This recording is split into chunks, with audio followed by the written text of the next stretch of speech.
Hello, good day everyone and good day sir. Ito po yung aking presentation about sa mga issues na na-encounter ko during my travel on the way to school. Let's start.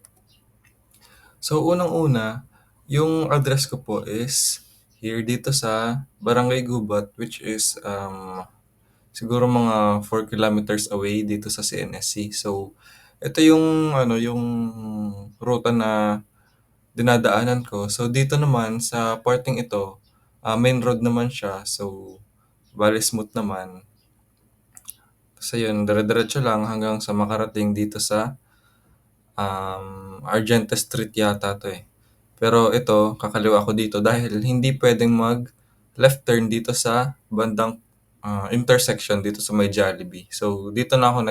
Dito na ako dumadaan kasi dito traffic dito dahil ito yung Diet Elementary School, which is alam naman natin may mga tricycles, may mga nakaparada, maraming bumababa. Dito na ako nagkakaliwa, and then imbes na dumiretso ako dito sa Vicente Basit Street, dito na ako nag dito na ako nakaliwa kasi dito hindi ka puwedeng mag-left turn dito sa tulay. Alam naman natin 'yun, hindi siya maganda. Kasi, puwede kang magdulot ng traffic. Ito yung ruta na tini-take ko, ta's dire-diretso na lang hanggang sa makarating na dito sa CNSC, ayun. Tapos ang mode of transportation ko po pala is motorcycle. Kahit papaano, hindi ko masyadong naranasan yung mga hassles ng pagko-commute. Pero siyempre dahil lahat naman tayo nasa kalsada, nadadanas ko rin yung mga problems na nadadanas din ng mga ibang nagko-commute. Which is, ito nga, unang-una is road blockage due to ongoing construction. Ito pong part na 'to is, puwede ba 'tong ma-zoom in? Sa prime water po siya. Bale ginagawan ng parang booster pump yata. Ta's ayun, as you can see, 2 lanes 'tong kalsada na 'to, and na-block nitong dalawang magkabilang side yung isang side. Bale ito na lang siya. Yun. Pero hindi naman masyadong nagkakaroon ng traffic dito, pero siyempre, um, road blockage and mga construction is still a hazard. Minsan kung kunwaring pabaya yung driver or di siya nag-aalam, ta's di niya napansin 'to, ayun puwede siyang sumalpak dito, ayun. Ayun. Pero madi-discuss ko rin 'to mamaya, itong road blockage na 'to kapag gabi na. Meron din akong nilagay rito, eh. Next is yung double parking. Nalimutan ko po pala, itong part na 'to is dito siya matatagpuan sa bandang Ecology Village. Mga ano lang siya, 1 kilometer away lang siya dito sa bahay namin, nandito lang siya. Yan, nasa along the main road lang. Ayan, nandito. Pinin ko siya. Nilagyan ko ng marker 'to. Ayan. Next po is mga double parking na sasakyan. Dami-dami nito, lalo na dito sa may bandang Moreno, dito Moreno Integrated School, lalo na dito sa tapat ng compound ni Congressman Panotes. Laging may nakaparada diyan. Tapos siyempre nagta-traffic dito sa part na 'to, and dun sa before dito yung school, kasi nga nagbababaan yung mga pasahero. Kasi Moreno Integrated School. Alam naman natin kapag mga school, maraming pasahero, maraming bumababa, maraming nagpi-pick up, nagkakaroon ng traffic. Kasi 'di ba itong kalsada na 'to, 2 lanes talaga dapat siya. Pero dito sa part na 'to, kung mapapansin niyo, parang halos 1 lane na lang siya dahil nga dito sa mga nakaparadang mga sasakyan na 'to. Parang nagiging 1 lane na lang siya lagi. Hindi ko lang siya nasaktuhan, pero kung minsan ay, weekdays, marami talagang nakaparada dito. Hanggang diyan pa sa unahan, ayun. Next dito is double parking pa rin.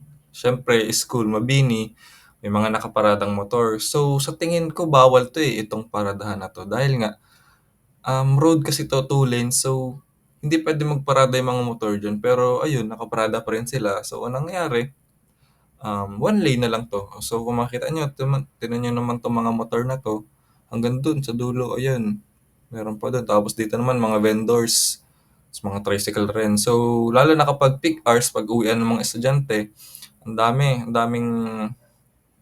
sasakyan dito, nagkakaroon ng traffic. Plus yung mga tumatawid pa dito dahil pedestrian ito, madalas nagkakaroon ng heavy traffic dito. So, hindi ko lang siya nasaktuhan na traffic talaga. So, ayan. Kasi itong part na 'to, dito siya sa Mabini. Mga siguro 2 kilometers away na sa amin. Ito, dito siya. Ay, dito pala. Dito. Ayan. So, next naman is ito. Problema ng lahat, potholes. Tingnan niyo naman kung gaano kalaki. Parang nahulugan ng bulalakaw. So, itong part na 'to, ito yung sa may, kinakaliwaan ko. Dito siya sa bandang, Argente Street. Pagkaliwa dito, 'yan, dito na ang daming potholes. Sa 4 na taon ko nagpagmomotor, hindi talaga 'to naayos. Laging ganyan. So, minsan kung may nakakasabayan akong mga kotse or mga tricycle na hindi sila nagmamalay na may ganito, minsan napadaan sila dito ta's yun, na grabe yung talbog.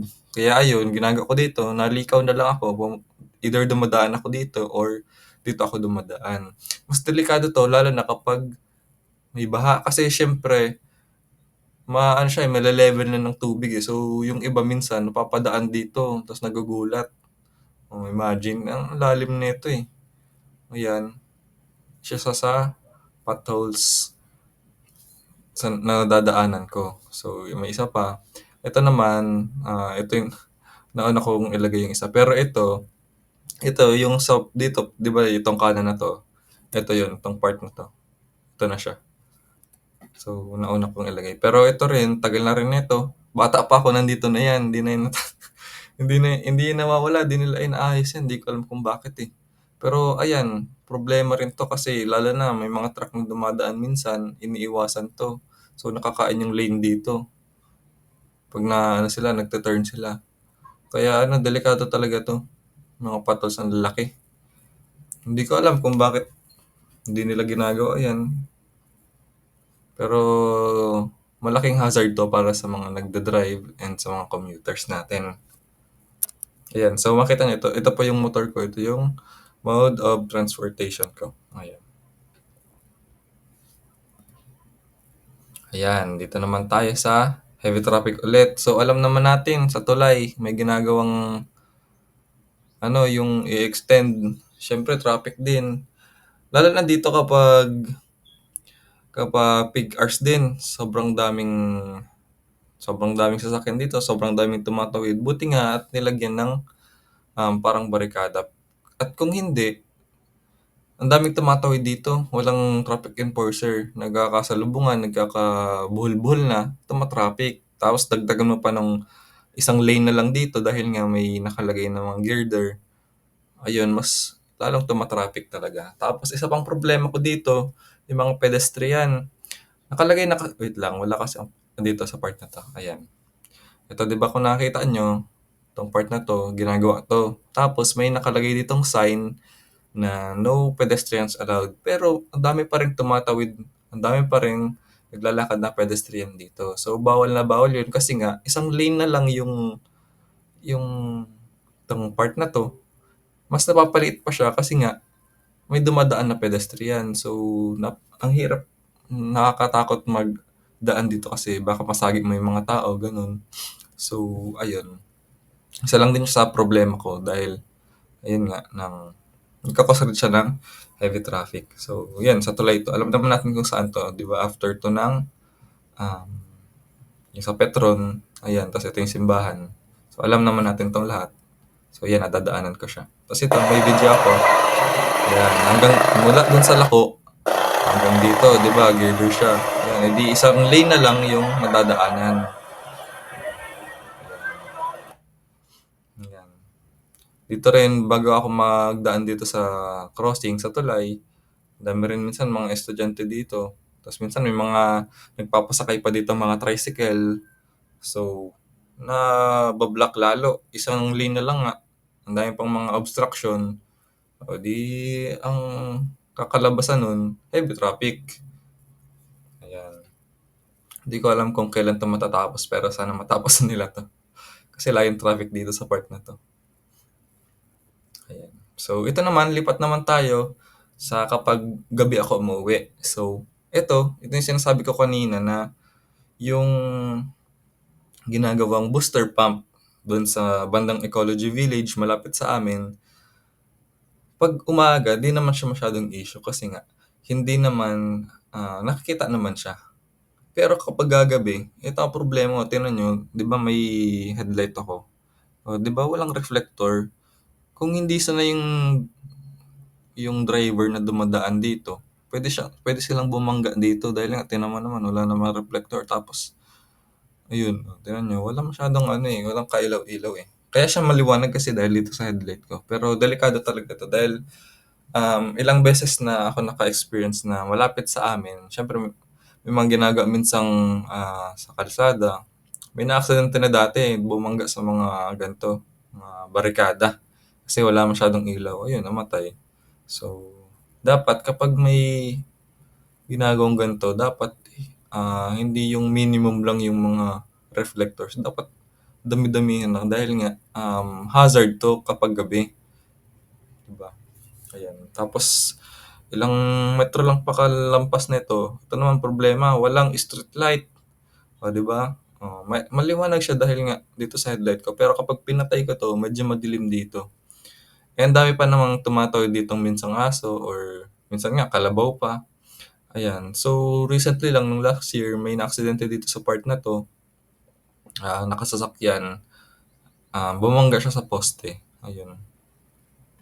Tas dahil siguro ano, madilim or ano, or madulas yung kalsada, ayun.